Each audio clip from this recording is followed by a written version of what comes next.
This is the second in a series of videos where I look at the books on my shelf that have been made into movies and just kind of compare the book and the film.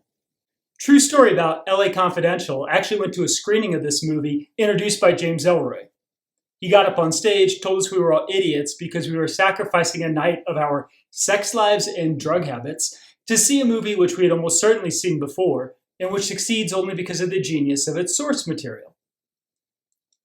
I don't want to slam the movie too much, but he's right that this is a brilliant book. It is the great American crime novel. It's a huge interwoven story about criminals and cops in the 1950s and the corruption that drove the era. It's a great American novel. It's a great crime novel. It's a good movie, but I think if you read the book, you're going to see why I think this is just such an important part of American literature. Another book I love is Hold the Dark by William Giraldi. It's about a wolf hunter who is called up from Wyoming to Alaska by a woman who says, hey, a wolf has taken our baby and you have to track this wolf down and kill it before my husband gets home from where he's been deployed overseas. This is a book that reaches to the level of myth. It is about the outer reaches of Alaska and the way that the people there relate to the nature and the spirituality around them. I thought it was absolutely amazing. The movie was really good too. It had great action scenes in it. I think what I was missing in the movie is the sense of just like cold. The cold is a character in this book. It feels like it permeates everything the characters do. It literally defines their world. And the movie, they were wearing their boots and everything, but you never really got that sense of the way that the cold impacts someone as a character. Wonderful action film though, wonderful crime film, and a really great story. Yeah, I think the book just went to a mythological level almost that I really enjoyed. I don't even know why I'm holding inherent bias. Everyone who watches this channel knows how much I love this book. It is one of my favorite books of all time. It is also probably my favorite movie of all time, certainly one of the top 3. This book tells the story of a private eye, the end of the 1960s in LA when culture was really changing. This private eye is asked to solve a bunch of mysteries that coincidentally revolve around a missing real estate developer. For me, this was one of the books that showed me just how far the crime genre could go, how far you could push it. If you sort of let go some of those traditional narrative trappings about the dogged detective who's going to solve the case by the end of the day. The movie pared it down into a really great story focusing on the relationship between Doc and his missing girlfriend, as well as what are the good things that a person really can do in a world that seems to be just overwhelmed by absurdity and conspiracies. It's a wonderful movie. It's a wonderful book. And if you've already seen the movie, it'll probably give you the courage you need to read the book because it's a Thomas Pynchon novel. It's hard to understand, but you'll be able to place yourself in the book a little bit more easily. So read the book, watch the movie, read the book. In either order, it's a great story. I think Joe Lansdale is mostly known for his award-winning novels like The Bottoms or the Hap and Leonard's books.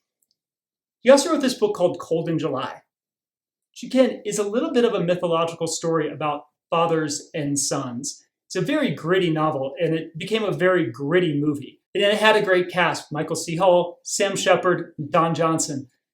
This book and the movie that came from it tell the story about a homeowner who kills an intruder one night in an act of self-defense, and then finds out that there might be a conspiracy. And he actually pairs together with the intruder's father, maybe, to unravel this mystery. Good movie, good book. Just one of those things where this story is just so powerful. It's so well constructed that if you want that sort of gritty crime story, it's going to work in either format. Another one I love is Winter's Bone. What an amazing movie and what a great book. The writing in this book is so strong. It tells the story of these people in the mountains, extremely poor people who have to run to stand still. It starts when a teenage girl who was trying to hold her family together, she's the only one who's trying to keep this family together, finds out she's going to lose her property unless she can prove that her father is actually dead, in which case she can get the rights to the property and she can hold on to it and the bank won't take it from her. And so she has to go back into this world of drug dealers and meth dealers to try to run to stand still, to try to save her family's property. It is a beautiful, heartbreaking novel. She is one of the great heroines out there in literature. I absolutely love this book. The movie is absolutely amazing too. It won a ton of awards. It follows the book, as I remember, pretty closely. In fact, I think the only real change they made is in the visualization of some of the characters. Ray, played by Jennifer Lawrence in the movie, she's described very differently in the book. And John Hawkes, amazing actor, he plays her uncle. And in the book, he's this very large, menacing figure. John Hawkes, obviously not this huge, large, menacing figure, but he's able to convey that sense of danger, that sense of fear anyway. Great adaptation of Daniel Woodrell's novel. And last, Motherless Brooklyn by Jonathan Lethem. This book is an investigation of stillness. We think of private eyes as these strong, silent types doggedly pursuing mysteries, but the hero in this book is a young private eye who has Tourette's syndrome, and so he literally can't stay still. He can't stop talking. Edward Norton, brilliant director, brilliant producer, actor, all the things. He took this story and built on top of it an even bigger story. Instead of setting it in the 70s, he wanted to set it back in America's history and use it as a platform to tell a story about how America came to be the way it is, the conspiracies behind New York, the transportation system, our treatment of the poor in the country. Secondly, he cast himself as the private eye, which necessarily ages everybody up by about 20, 30 years, which just sort of changes the way you feel about the characters. So, great book, great movie. I would love to see this book someday made into a movie that actually just tells its story, because I think it's strong enough to stand on its own.